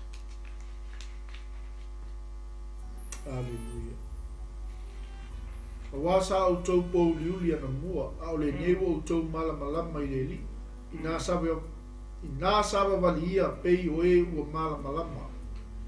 Awa o le fua o le anganga, o le anga le lei ma lava lea, ma le ami o tonu, ma le wha maoni. Ia, pas e ki fifa isa so songi venga lea, pa la ka ope. Ia, wha pea. Ia, o le si vai pa mai ia o atu foi pa mai ngā o aku foi e Paulo tane ma latou ava o whanau ma tua whapea polonga ma o latou oli kasi le me le mangingo le o ngai Paulo kongo ele ngaka ngā o e nga o Efeso. Ale foi fa mangaku mai e Paulo ia Kolose. Amen. Ia mafile mong. Amen. Ole vai kaulea. Ma foi le anga kupulanga le. Sole o kene yo takata sana fai na ko polonga. Sa fai la ko au. O ka foi ka mau mea. Kai pela Filemoni. Amen. Leo o semo palong kungala o ke nga o solo pare ako filmo. Amen. Le fa mai ile fa fai kaulea. Fa mai nga o atu fo i Paulo. Tane uma mala to wa o le ka kala ile umali. O le kamaro mal fa fingi. Lua fa mai o fa nau mama tua. O le vai nga lua nga o male umali. Ala wo sa o ma ko mfanga ale ala wo vai nga to ko mai fa pe foi polonga maola to oli polonga ma la ko basta ta kai e pule ala ko ma fa polonga la ko pa mai e fa pe ona ola foi le ise o langa fa ke usiana ale lima la foi pulu kasi basta. Amen. E whaafitai pe alawa o no mea uma i le atua tama i le suafu alo tātou ali i o Yesu Keriso. Ia usi i le tasi male matau i le atua. Konua. Ke rei o le male. O mea o le tau koe lima foi upo e lufu kasi. Se ia o le amakanga o le maka upo e ongu. Ia mai foi mua se whangata mai foi poi. Kau inga whakau whai kau mangi pastau ke rei. A leo ma whaapupu ua kua whapea. Ia a whai o mai ke inkanesi ia mai whamau i lalo i. O le sau api. Ia mai mawhangapua i lea o ia mastari ngai po ia po siskai.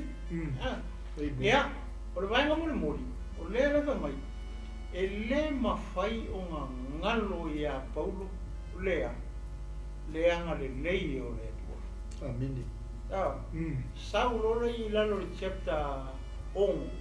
Ngā lai wha makala mai la le mka upu e ongu. Ia le mea la le o le ingo o anga wha mangu i anga muri. O final greetings. Ngā e kau kala i maka upu e ongu. Ia pe o le mea la ngā reo a maka koi pasta wele. Ia mangai a mo ka uma. Ia lea ka ke fai ka uan kusi. Le wa fa ka oko wa ku fa pe va e nga ia pe ongi main points. Foi le ko kusi. Ia le ma ke fai ka ua kusi. Mai le chapter mo. Ia a fina ngalo ia ka fai ka mai ka fai ko pe fa pe lima ia ala. Foi la betain ia le fina ngalo ia. Ia le tu te lo le wa. Ma foi malta taimi. Mene. I sabe whaapoleai ia o loo whapeala so ni mai le li. Mo foi seisi lau ma seisi maseli. Ia alea lau o mae ale leile ilo ina o tusi. O le makua kele o le aulo le kongi i le tinu. Le fiu e li le pe korua ia soka. Ia pe koru foi kausanga le la ele mo tatou uma la. Mo le ekalesia ele siamo. Ele uma ia. Amen. Sia matama ainga o poletu. Ia ule lo fale li ito ia la swata au ia manes faile ia ole a mata to i lo tato tus. Ai pe na ona failo to tulanga ia po vaenga tau o tato tus. Ia wa fo no fo mala o so tato vaenga. Amen. Vai fa aga o ia faila research. Ia tau le tus pa ia vai sa study bible. Tau le tus pa ia fa pretangia. La fina taia toile tus pa ia fa Samoa. Ia po sa dictionary ia. Ia. E tulanga uma. Ele ai ma se sia me ke mo mia ole upu la vale tua Efeso soangi ate oi. No, ale nganga pa i ole na te fa matala inga ia te oi. Me lilo le upu. a me le fina ngalo ile tua ia o le hava noa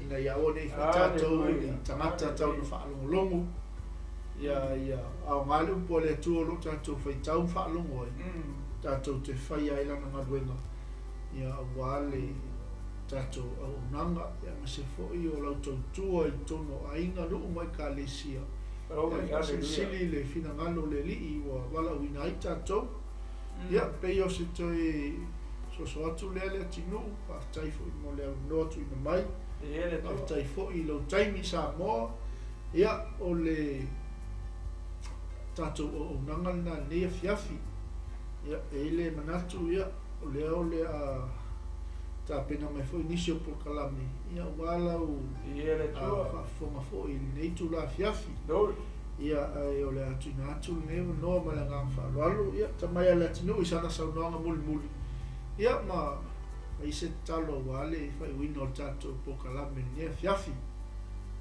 ia pastai pasa ia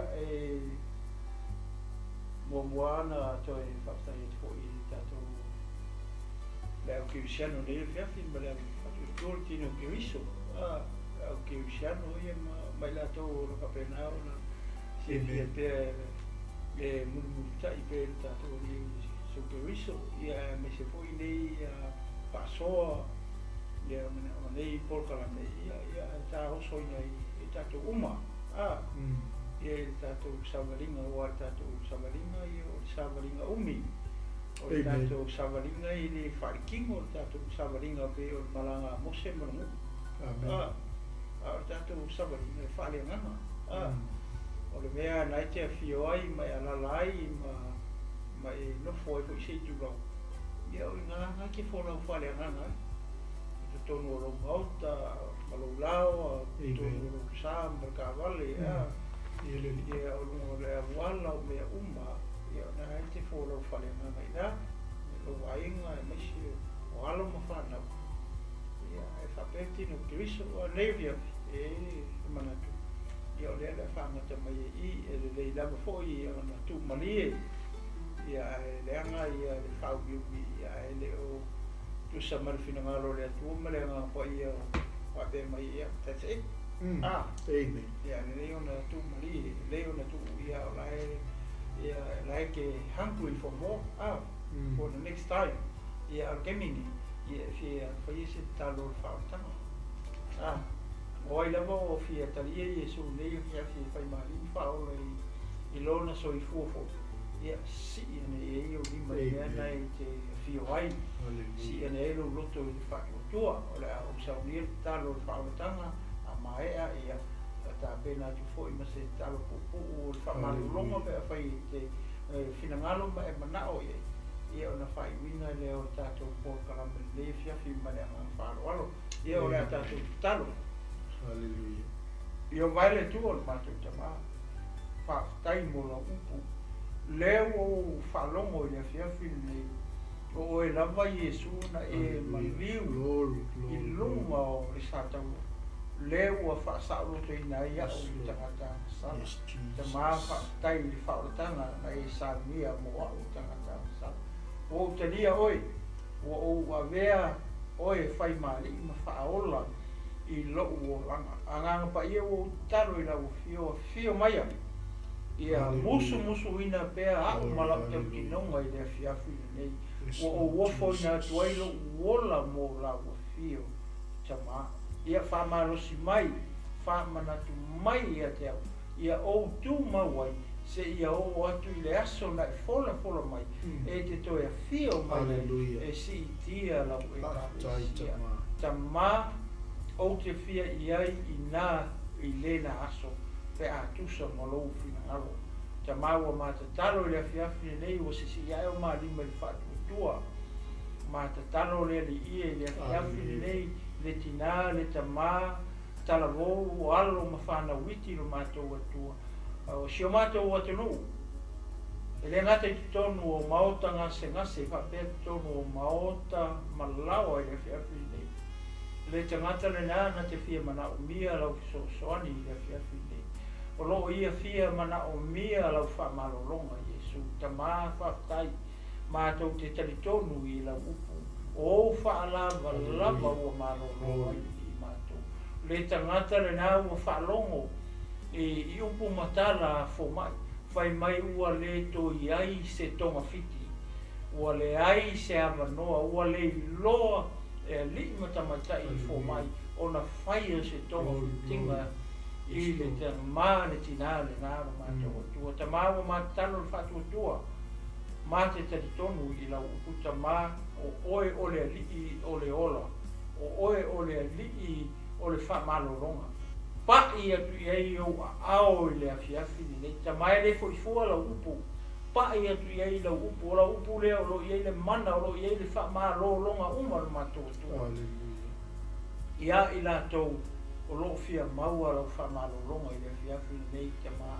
aua ne ingata I tono maota ngase o maota foi malawa ai o atu lau upu te tonu o whale pui pui o lo no fo sala I nisi o si o mātou atu nuta mā ia ngalo lato whalongo I la upu ina ia liu walo ai masalamo ma foi atu I lau o fio a o ai lo mātou taimi lo mātou atu o ta mai ele taimi e ta puni ai lo alofa tu noa ai o le taimi ne lava a whai ua mātou whalongo I lau upu ia mātou whalongo matalia ia mātou whalongo ma whai o lo whinalo lo mātou tua ia I le afiafi nei ta mā ua mātou talo whamanuia I lau o ona ia pasta mai mawhatua pa pēr le ainga mana no whaalo olo nei au o nanga lo mātou tua ta mā ua mātou te talo whalua lo o nganga I lunga o lau o auna a wale whenga iai mane nei ala leo mane nei ala ata lo mātou tua ia e whamanuia ia te ia whalua lo nganga wai le foto mane ata mai le loa mai lau o fio o au mea lofa lo mātou tua ila ia whaalau tele atu ai le tala inga o loma lo I tolu inga o le nei lalo rangi lo mātou atua o lo nofo mahau waina I o mātou tangata I tolu inga o le nei lalo rangi lo mātou atua ai le ngata I lea si o mātou atu nupele o Samoa tama ia o atu I ai lau upu I le afiafi nei ia o atu I o lātou loto ma whina ngalo ia lātou talia lau upu I le afiafi le nei lo mātou atu whamanuia le ekalesia so I sunga I le whawhiangainga ma le whatua pa I o le ekalesia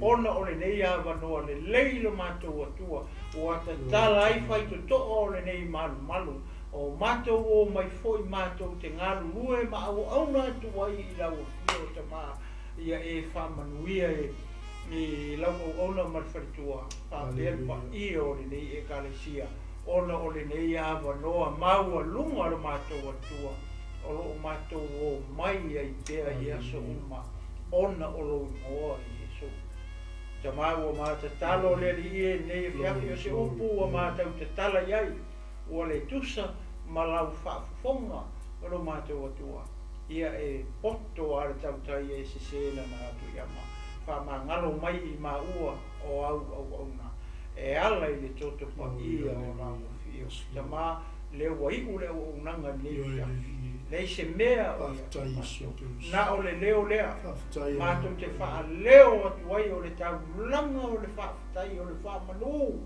ma le wha nei tanga I lau fio mo mātou whape atu I le nei fiafi ia vi ia o lau fio nei māsa oma se ia o atu I le whaavavau lawa ona o Iesu amene ma amene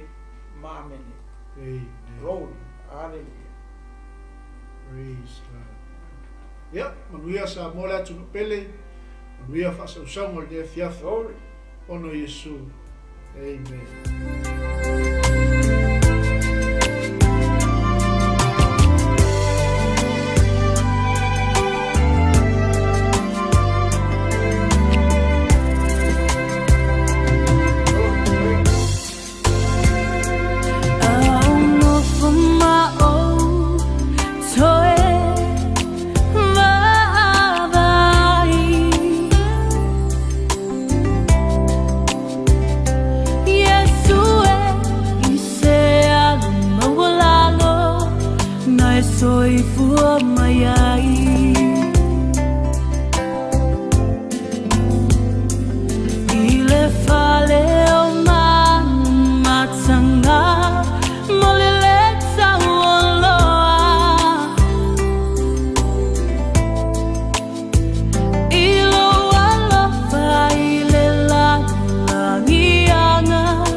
Fama